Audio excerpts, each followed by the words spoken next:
今天开山劈石，终于完成了这段湖边宝坎的改造。湖边宝坎从这样变成了这样，现在左侧已经只剩下靠近山崖这段了。这个位置虽然面积不大，但是两面都是落差超过5米的石崖，不是因为石层基础的原因，可能早已经被湖水侵蚀。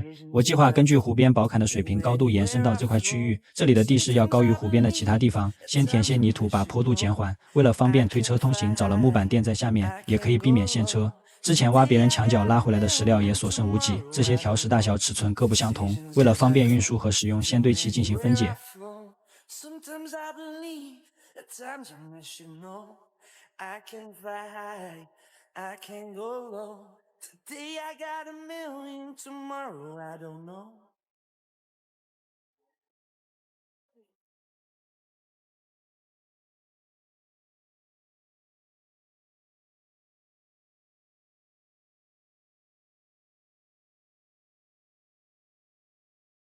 现在石头搬运的问题解决了，下一步就可以挖出宝坎的地基。这块区域的形状并不规则，还有一处接近90度的转角，只能因地制宜挖出地基的大致外轮廓。转角处我想砌成圆弧的形状，就用铁链做了个简易的弧形引导线。万事俱备，现在就可以搅拌混凝土，开始我们的宝坎砌筑了。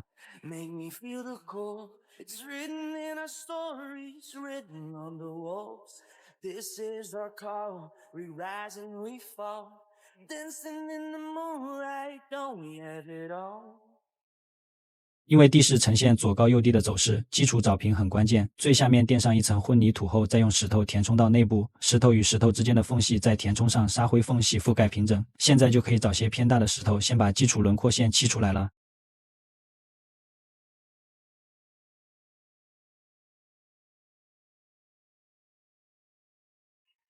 Decisions as I go to anywhere I flow. Sometimes I believe, at times I wish you know. I can fly high, I can go low. Today I got a million, tomorrow I don't know. 这段宝坎虽然不会被湖水淹没，但为了基础结构的稳定性，就地取材用山坡之前挖出来相对规整的石头作为地基。这些石料分解之后，质量虽然变小，但是每一块尺寸宽度都较大，作为基础埋在地下，增加了稳定性，也为宝坎提供了可靠的支撑。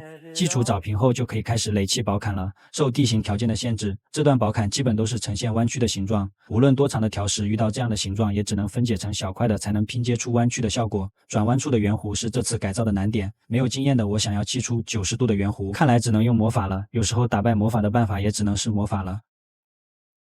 玩归玩，闹归闹，不要拿改造开玩笑。魔法加持出来的效果还是肉眼可见的。攻克了改造的难点，宝坎就砌过转角2米左右，并没有靠近山体。第二层就要费劲很多，条石要先抬到适合的位置进行比对，确定合适后才用沙灰进行固定。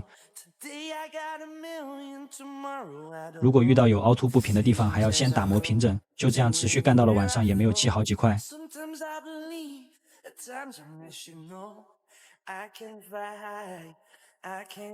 宝坎之所以砌来不靠近山体，就是因为枯水期山崖下面有块天然的草地，家禽刚好可以在这里生活。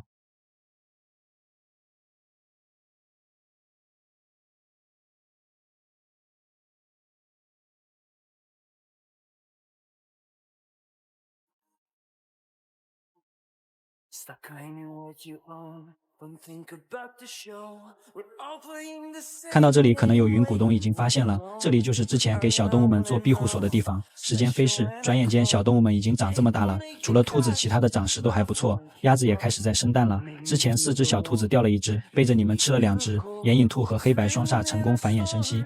第一次生了7只小兔子，因为我缺乏经验和管理，被鸭子给吃掉了。上个月又生了5只，这次怕出现意外，出生就寄养到亲戚家了。等之后这里改造成型了再接回来。总体来说，鸡鸭比兔子更好散养，也不用怎么管理，但是兔肉的口感还是没话说。